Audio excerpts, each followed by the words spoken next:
The skies above Seoul turned dark suddenly on a sunny summer day.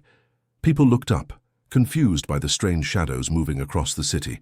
At the South Korea Astronomy Institute, Professor Kim Tae-won stared at his computer screen, his hands shaking. "Impossible," he whispered, checking the readings again. The equipment showed multiple large objects entering Earth's atmosphere. He adjusted his old glasses and tapped the screen, thinking it might be broken. Behind him, the door flew open. His young assistant, Park Ji-ho, stood there, face pale with fear. "Professor, you need to see this right now." Ji-ho grabbed the remote control and turned on the small television in the corner of the lab. The news showed terrible scenes from cities around the world. New York, London, Tokyo, Sydney, all under attack. Large metal ships floated in the sky, shining in the sunlight. They were smooth and egg-shaped, with no visible windows or doors. "Are those—" Professor Kim couldn't finish his question. "Yes," Ji-ho answered simply. "They're attacking everywhere at once." On the screen, bright blue beams shot down from the ships. When they hit buildings, roads, or power stations, everything exploded or melted away. People ran screaming through streets filled with smoke and falling debris. "The military is responding," the news reporter said, voice shaking. "Fighter jets have been—" The broadcast cut off suddenly. Professor Kim tried other channels. Some showed only static, others still worked but showed the same terrifying scenes from different cities. "They're targeting communication centers," Ji-ho realized, "and power stations. They know exactly where to hit us." From outside, they heard a deep, humming sound. The building began to shake. Books fell from shelves, and equipment crashed to the floors. "We need to get to the basement," Professor Kim said, grabbing his tablet and a small hard drive. "Bring the portable satellite receiver." They rushed down 6 flights of stairs as the building continued to shake. Other researchers and students joined them, everyone moving quickly but trying not to panic. In the basement, they set up the equipment again. The satellite feed showed that military bases worldwide were being destroyed. Tanks, planes, and ships were no match for the alien weapons. "Who are they? What do they want?" someone asked. Nobody had answers. Hours passed as they watched there. World changed forever. Cell phones stopped working. The internet went down. Even radio signals became weak or disappeared completely. When night fell, the attacks seemed to pause. Professor Kim and Ji-ho carefully went outside to look at the sky. One large ship floated above Seoul, with smaller ships moving around it. The city, usually bright with lights, was mostly dark now. Fires burned in some areas. "We should try to reach Seoul National University," Professor Kim said. "The physics department has equipment we might use to understand these ships." They took the professor's old car, avoiding main roads where people were either running in panic or standing in shocked groups looking up at the sky. The university campus was partly destroyed. The science building had large holes in its walls and roof. "Be careful," Professor Kim warned as they entered the damaged building. They used flashlights to find their way through dark hallways filled with broken glass and fallen ceiling tiles. In what remained of the physics department, they found something unexpected. Dr. Lee Hana, a brilliant young physicist known for her work on new energy sources, was alive. She sat on the floor leaning against a wall. Her face had a cut that left blood on her cheek, but her eyes were clear and focused. "Professor Kim," she said, not seeming surprised to see him. "Good timing. Dr. Lee, are you hurt badly?" "We should get you medical help," Professor Kim said, kneeling beside her. "No time for that," she answered. "Look what I found." She carefully opened her hands to show them a small object. It was like nothing they had ever seen before, a piece of metal that seemed to change color as it caught the light from their flashlights. It was warm and gave off a faint hum. "One of their scout ships crashed near the East Building," Dr. Lee explained. "This fell from it. It's some kind of technology component." Ji-ho stared at it. "How do you know it's from a scout ship?" "I saw the difference in size and movement patterns," she said. "The smaller ships move ahead of the larger ones, classic scouting behavior." Professor Kim gently took the object and examined it. "This material, I've never seen anything like it." "That's not the important part," Dr. Lee said, her voice stronger now. "The important part is that they made a mistake. They showed us a piece of their technology." She stood up carefully, wincing from pain in her leg but refusing help. In every attack in history, understanding your enemy's weapons gives you a chance to fight back. They thought they could just come here and take our world without a real fight. For the first time since the ships appeared, Professor Kim felt a small spark of hope. What do you think we can learn from this? Dr. Lee looked at the alien object, her eyes narrowing with determination. Enough to make them regret choosing Earth as their target. Outside, another explosion lit up the night sky. The three scientists looked at each other, knowing that everything had changed, but also knowing that humanity's fight was just beginning. They want us to surrender, Dr. Lee said quietly. But they don't understand humans very well, do they? The rain fell heavily outside the hidden entrance to the Earth Defense Coalition headquarters. 3 months had passed since the day the aliens, now known as Valaxians, had changed Earth forever. Deep inside Mount Hala on Jeju Island, humans had built their last real hope for survival. Dr. Lee Hana wiped sweat from her forehead as she carefully examined the alien device under bright lights. Her small laboratory was crowded with equipment taken from universities and research centers around the world. The walls were bare rock, with power cables and computer screens attached wherever possible. "Any progress today?" asked a deep voice from the doorway. Dr. Lee looked up to see Captain Choi standing there. His military uniform was now worn and faded. Like everyone else, he wore what he had brought with him 3 months ago when they fled to this hidden base. "Yes, finally," she said, pointing to her computer screen. "Look at this pattern. Their communication system uses frequencies in ways we never imagined." Captain Choi moved closer, squinting at the complex diagrams. He wasn't a scientist, but after months of working with Dr. Lee, he had learned enough to follow her explanations. "Can we use this against them?" he asked simply. Dr. Lee nodded slowly. "I think so, but I need to show everyone. Can you call an emergency meeting?" 2 hours later, 30 people gathered in the main meeting room. They sat around a large table made from wooden doors laid across metal barrels. What the room lacked in style, it made up for with the brilliant minds sitting around that table. Scientists from China, Russia, America, India, and a dozen other countries looked at Dr. Lee with tired but hopeful eyes. Military leaders from different nations sat side by side, no longer concerned with old conflicts. Earth had only one enemy now. "Thank you for coming," Dr. Lee began, standing at the front of the room. She pressed a button on her tablet, and images appeared on the wall behind her. "This is what we've learned about the Valaxian ships." The images showed detailed diagrams of alien vessels. Some parts were marked with question marks, things they still didn't understand, but much of it was now labeled in multiple languages. "Their ships use a quantum communication array," she explained, pointing to a specific section. "It works on what I call a harmonic frequency principle. In simple terms, their ships talk to each other using energy waves that connect instantly across any distance." Professor Kim raised his hand. "Like our quantum entanglement theories." "Yes, but they've perfected it," Dr. Lee said. "Their entire fleet operates as one unit because of this system. Orders from their command ship reach every vessel at exactly the same time." She clicked to the next image, showing wave patterns that pulsed across the screen. "This is what makes them strong. But it's also where they're weak," she said, her voice growing more confident. "Their system has a fundamental vulnerability." The room grew completely silent. For months they had searched for any weakness in the seemingly perfect Valaxian technology. Dr. Lee continued, "They've used this same system for so long, probably thousands of years, that they've never needed to improve it. They've grown complacent. They don't expect anyone to understand their technology, let alone find ways to fight it." Captain Choi stood up and joined her at the front of the room. "Their battle tactics show the same problem," he said. "I've studied every attack they've made. They always follow the same pattern. Hit hard, destroy defenses, wait for surrender." He pointed to a world map showing attack patterns. "They expect immediate surrender after first contact.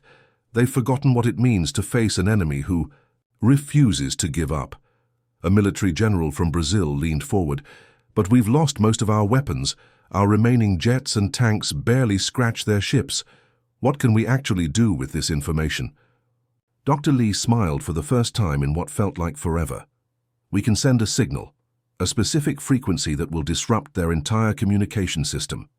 She showed more diagrams, these ones depicting her own designs. It's like finding the exact musical note that will shatter a glass. We can send a pulse that will temporarily blind their ships, maybe even disable their weapons. Excited whispers filled the room.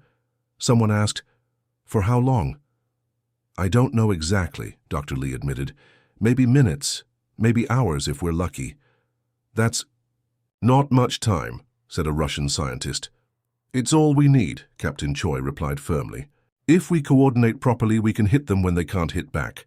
Suddenly, alarms began to sound throughout the base. A young soldier ran into the room. "The main Valaxian fleet has entered Earth orbit," he reported, his voice shaking. "Our last satellite shows at least 50 new ships, much bigger than the ones that attacked us before." The screens around the room switched to satellite images. Enormous diamond-shaped vessels moved into position above Earth. They were so large that their shadows darkened entire countries. Fear returned to many faces around the table. 3 months of hard work, and now the enemy was stronger than ever. Dr. Lee looked at the images calmly.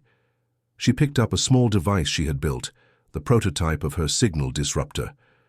"We have one chance," she said, holding up the device, for everyone to see. "One opening to exploit. But we need to act now." Captain Choi nodded firmly. "Tell us what to do." Outside, hidden cameras showed the night sky filled with the glow of Valaxian ships. They hovered confidently, preparing for what they thought would be a simple cleanup of any remaining resistance. But deep inside Mount Hala, humanity prepared to show the Valaxians their biggest mistake, assuming Earth would ever surrender. Emperor Kang stood tall on the command deck of his massive ship. His gold and black uniform shimmered under the bright lights. Through large windows, he looked down at the blue planet called Earth. To him, it looked like all the other worlds the Valaxian Empire had conquered over thousands of years. "Such a simple planet," he said, touching the glass with long fingers, "yet pretty in its own way. It will make a fine addition to our collection." Commander Song approached with a data tablet in her hands. She bowed low before speaking. "Emperor, our scouts report that some humans still resist in hidden bases. Shall we proceed with the next attack phase?" Emperor Kang didn't even turn around. After conquering over 300 planets, this was just routine work to him. "Begin the second phase of bombardment," he ordered casually. "Target their remaining military bases first, then their government buildings." "As you command, Emperor," Commander Song said with another bow. She walked to her station and began pressing buttons on a glowing control panel. Around the large command ship, 50 smaller ships moved into attack positions. They looked like giant diamonds made of dark metal with glowing blue lights along their edges. Each one was powerful enough to destroy an entire city. "Send word to the fleet," Emperor Kang added. "I want this finished by tomorrow. I'm growing bored with this world." Far below the Valaxian ships, hidden in the thick forests of Jeju Island, Captain Choi prepared for what many called a suicide mission. In a small clearing, 12 people checked their equipment one last time. They wore pieces of Valaxian armor taken from dead alien soldiers, modified to fit human bodies. Next to them sat a small alien craft.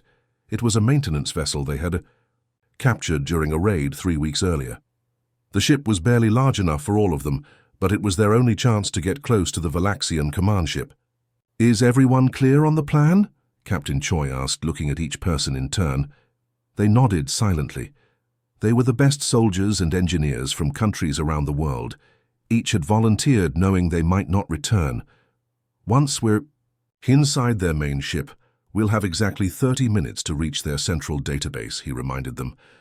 "Engineer Park, you'll need to download everything you can in less than 5 minutes." A young woman with short black hair nodded firmly. "I've memorized their data systems. I can do it." Captain Choi checked his watch. "We launch in 10 minutes. Dr. Lee will activate the signal device exactly 1 hour from now. That's our window to get in and out." He looked up at the night sky, where the Valaxian ships glowed like new stars. "Any questions?" A soldier from Russia spoke up. "If we don't make it back with the data, then we make sure none of us are captured alive," Captain Choi finished for him. "The Valaxians can't learn what we know about their systems. They climbed into the small alien craft. The inside was cramped, with strange controls and seats made for bodies shaped differently than human ones. Engineer Park sat in the pilot seat. She had spent weeks learning how to fly the strange vessel. "Communication check," she said, touching a button on her helmet. One by one, the team confirmed their radios worked. "Remember, once we leave Earth's atmosphere, radio silence until we're inside their ship," Captain Choi ordered. "They might detect our signals." The small craft lifted off the ground smoothly and rose into the night sky. From the outside, it looked exactly like any other Valaxian maintenance vehicle. They hoped it would be enough to fool the Empire's sensors. Meanwhile, deep inside Mount Hala, Dr. Lee made final adjustments to her device. It wasn't much to look at, just a metal box with wires connecting to larger machines and computers. But inside was technology that combined human ingenuity with what they had learned from Valaxian parts.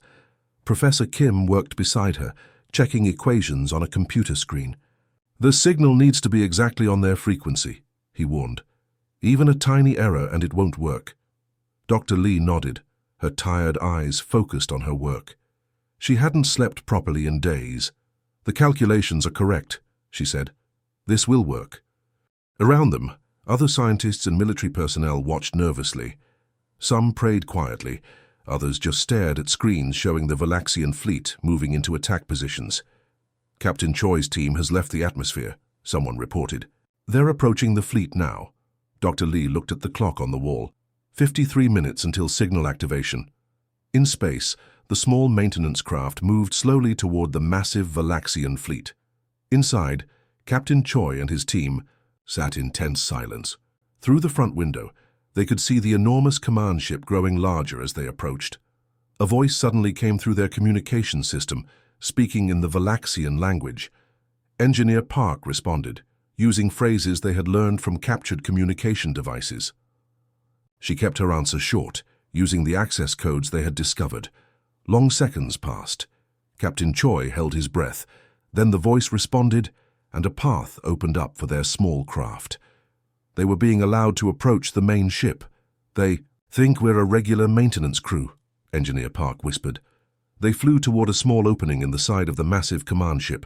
It was a service entrance for repair vessels, exactly what they had hoped for. Back on Earth, Dr. Lee watched. The minutes ticked by. When the time came, she stood before her device with her hand on the activation switch. "Everyone ready?" she asked the room. Grim faces nodded back at her. This was the moment they had worked toward for 3 months. Activation in 3, 2, 1, she counted down clearly, then pressed the switch. The device hummed loudly. Lights flickered throughout the base as it drew massive power. On the screens, nothing seemed to happen at first. The Valaxian ships remained in perfect formation, preparing to fire their weapons. Dr. Lee held her breath. Had they failed? Then, slowly, something changed. On one screen, then another, they saw movement. The Valaxian ships began to drift out, a formation. Some turned slowly as if lost. Others began to move in random directions. "It's working," Professor Kim shouted, pointing at the main screen. "Their communication system is disrupted." In the Valaxian command ship, Emperor Kang fell forward as the vessel suddenly lurched to one side. "What is happening?" he demanded, his usual calm, voice now sharp with anger. Commander Song pressed buttons frantically on her control panel. "Unknown, Emperor. We've lost communication with the fleet. Our ships are not responding to commands." Around them, alarm sounds filled the command deck. Officers ran between stations trying to regain control. For the first time in his long life, Emperor Kang felt something unfamiliar: fear. On a small screen near his throne, he watched as his perfect formation of ships dissolved into chaos. Red. Warning lights flashed across the command deck of the Valaxian flagship. Emperor Kang gripped the arms of his throne as the massive ship shuddered. Around him, his officers moved in confusion, their usual calm efficiency replaced by growing panic. "What is happening?" Emperor Kang demanded, standing up. In 3,000 years of conquering worlds, his ships had never malfunctioned this way. Commander Song's fingers moved quickly over her control panel. Sweat showed on her normally composed face. An unknown signal is penetrating our communication. Hooray, she reported. It's causing cascading failures throughout the fleet. On the large view screens, Emperor Kang watched as his perfect formation of ships drifted apart. Some spun slowly in place. Others moved in random directions, nearly colliding with each other. "How is this possible?" he shouted, his voice echoing across the command deck. "Find the source of this signal and destroy it." "We can't locate it," Commander Song said, her voice shaking. "Our sensors are failing too." Emperor Kang had never felt such anger. For 30 centuries, the Valaxian Empire had conquered without serious resistance. Primitive worlds like Earth should not have the ability to fight back this way. On a lower level of the same ship, Captain Choi and his team moved through dimly lit corridors. The ship's emergency lighting cast strange shadows on the walls. They encountered few guards. Most had been called to deal with the crisis. "The signal is working better than we hoped," Captain Choi whispered to his team as they hid from a group of confused Valaxian soldiers running past. Their internal communications are down too. Using a stolen map device, they navigated through the massive ship. They had memorized the most likely location of the central database, the heart of the Valaxian command system. When they reached a sealed door with strange markings, Engineer Park stepped forward. She connected a small device to the control panel beside the door.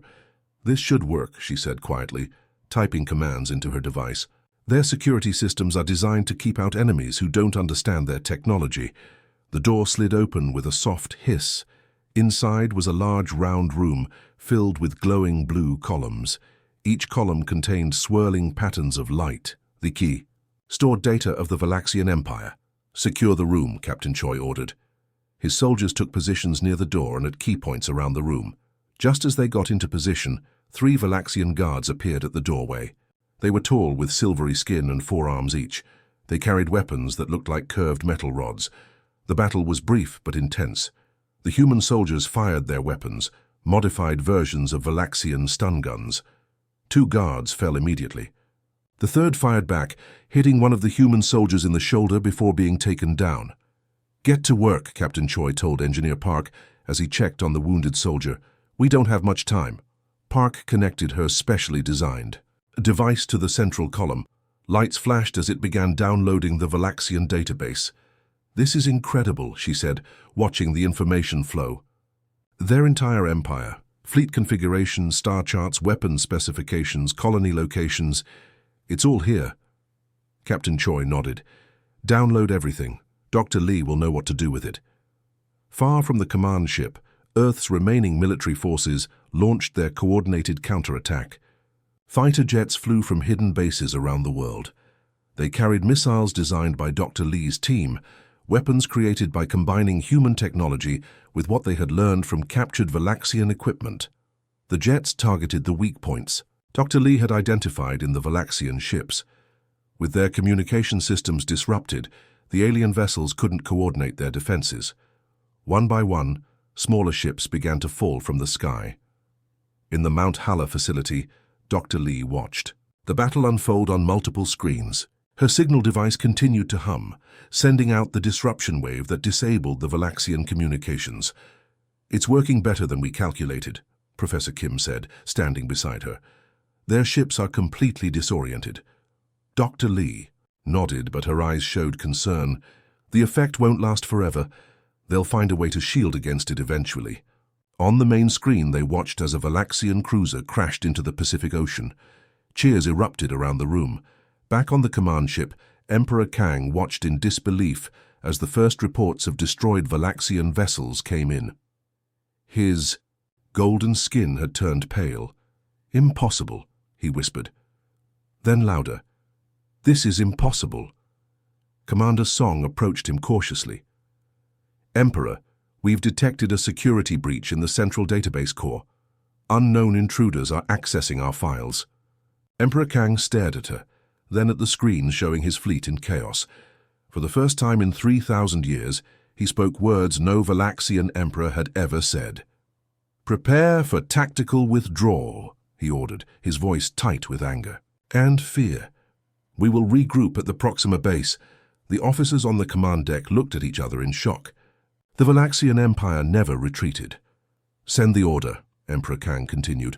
All ships to disengage and prepare for faster-than-light travel.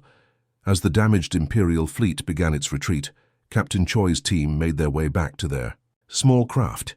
They had fought through several groups of confused guards, losing 2 team members in the process. But they had what they came for, the complete database of the Valaxian Empire.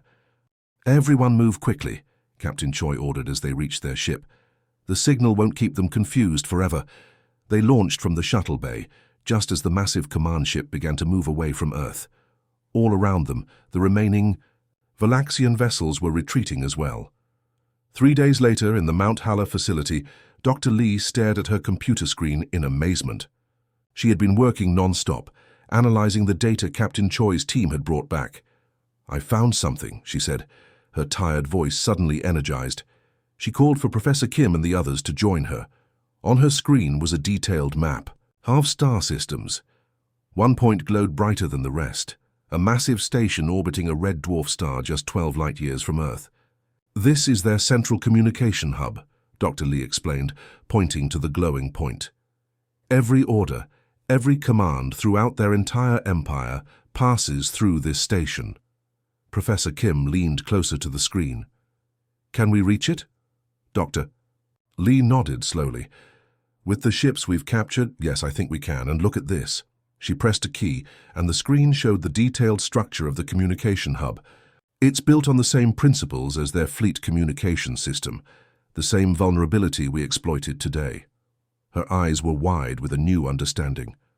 "We can end this," she said quietly. "Not just save Earth. We can free every world." They've conquered. For the first time since the Valaxians had arrived, true hope filled the room. They had not just survived, they had found a way to fight back. The large ship moved silently through space. Inside, 20 humans checked their weapons and equipment one last time. It had been 2 weeks since they left Earth. Now they were approaching their target, the Valaxian Empire's central communication hub. Dr. Lee looked through a window at the stars. She held a small metal box in her hands, an improved version of the device that had saved Earth. This new version was more powerful and designed to work through the entire Valaxian network. "Are you nervous?" Captain Choi asked, standing beside her. She nodded. "If we fail, they'll come back to Earth with everything they have." Captain Choi checked his weapon. "Then we won't fail." In the pilot's seat, Yoon Min-soo watched his control panel carefully. He had learned to fly the alien ship in just 10 days. His hands moved smoothly over the strange controls. "Approaching target," Min-soo announced. Dropping out of faster-than-light travel now, the stars around them stopped looking like streaks of light and became normal points again.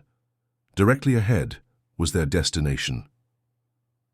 The communication hub was enormous, a structure shaped like a 12-pointed star. Each point was at least a mile long. Lights blinked across its surface. Small ships moved around it like insects around a flower. Everyone on the bridge fell silent. They had seen pictures from the stolen data, but seeing it in real life was different. "It's huge," someone whispered. Before they could say more, a light flashed on the communication panel. "They're hailing us," said Jang Ha-un, the communications specialist. Her voice was tense, requesting authentication codes. This was the moment they had feared. If the Valaxians had changed their security codes after the retreat from Earth, the mission would fail before it even began. Captain Choi looked at his team, then nodded at Ha-un. "Transmit the codes we extracted. Let's hope they still work." Ha-un pressed a sequence of buttons. Everyone held their breath as they waited. After what seemed like forever, a light turned green on the panel. "We're cleared to approach Docking Bay 12, Ha-un said, relief clear in her voice. Captain Choi turned to his team. "Remember the plan. Once we dock, we have 20 minutes to reach the central control room. Dr. Lee needs 5 minutes to upload the counter-weapon. Then we have 15 minutes to get back to the ship and leave." Everyone nodded. They had practiced this plan hundreds of times on Earth. The ship moved slowly toward the huge station. When they docked, the team moved quickly. They wore stolen Valaxian uniforms over their own clothes. At first, the plan worked perfectly.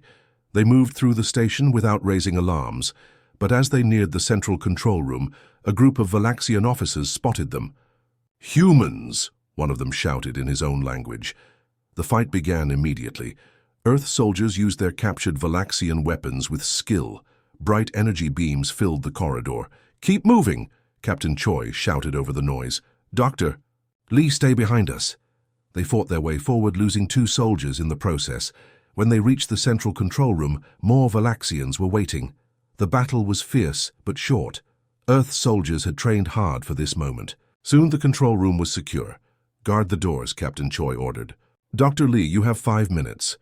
Dr. Lee ran to the main control panel. It was huge, with strange symbols and controls designed for 4 armed beings. But thanks to the stolen data, she knew what to do. She connected her device to the alien system and began typing commands. "This is going to work," she said as she worked. "This won't just disable their communications. It will broadcast evidence of their defeat at Earth to every world in the Empire." Even as she worked, alarms sounded throughout the station. More Valaxian soldiers were coming. "Hurry!" Captain Choi urged, watching as his team prepared for the next attack. "Almost there," Dr. Lee said, her fingers moving quickly. "Just need to... There. Upload complete." For a moment, nothing seemed to happen. Then the lights in the room changed color, from white to blue. The main screens around them came to life, showing scenes from the Battle of Earth. Valaxian ships falling from the sky, the Emperor's command ship retreating. "It's working," Dr. Lee said, a smile spreading across her tired face. "The signal is spreading through their network." Captain Choi looked at his watch. "Time to go back to the ship now." They fought their way back through corridors now filled with confused Valaxian soldiers. The aliens seemed distracted by the images playing on every screen they passed. When they reached their ship, only 12 of the original 20 remained. But they had done what they came to do. As they flew away from the station, Dr. Lee watched on their screens as the signal spread. The counter-weapon was doing much more than they had hoped. Across thousands of worlds throughout the Valaxian Empire, the truth was being shown. The unbeatable Empire had been beaten by a small blue planet. The Emperor had run away instead of fighting. The perfect Valaxian technology had been turned against them. On one world after another, the conquered species saw the truth. Some of them had been under Valaxian control for centuries. Now they watched as Earth, a world that had never even developed space travel before, defeated their oppressors. On his new command ship, Emperor Kang watched helplessly as his empire fell apart. Reports came in from every direction. Rebellions on 50 worlds, then 100, then 1,000. "Shut down the communication network," he ordered. "We can't, Emperor," Commander Song replied, her voice shaking. "The humans have locked us out of our own systems." For the first time in 3,000 years, the Valaxian Empire was not in control. 1 year later, Dr. Lee stood on a platform in a great hall. Around her were beings from 50 different worlds. Some looked almost human. Others had multiple arms or scales or wings. All of them had once been slaves of the Valaxian Empire. "Today we create something new," Dr. Lee said, her voice carried by translators to every corner of the hall. "Not an empire, but a cooperative. Not subjects, but partners." Captain Choi stood nearby, watching as the former slave world signed a new agreement, the founding of the Galactic Cooperative. "We never wanted war," Dr. Lee continued, "but when it came to our doorstep, we learned something important about ourselves. Humanity doesn't surrender easily, and now neither will any world ever again." The hall erupted in sounds of approval, some clapping hands, others stomping feet, still others making sounds humans had never heard before. When the ceremony ended, Captain Choi walked over to Dr. Lee. "Not bad for a species that had never even left its own solar system before," he said with a small smile. She looked out at the gathering of strange and wonderful beings, all now allies instead of fellow victims. "It turns out our greatest strength wasn't technology," she replied. "It was knowing what to do when everything seemed hopeless." 3 Earth ships waited to take the human representatives home. They carried gifts of knowledge and technology from grateful worlds. Earth would never be the same, neither would the galaxy. The Valaxian Empire was gone forever. In its place was something better, a community of different peoples working together, and it had all started because the Empire had attacked Earth, without realizing that their first warning would also be their last. The end.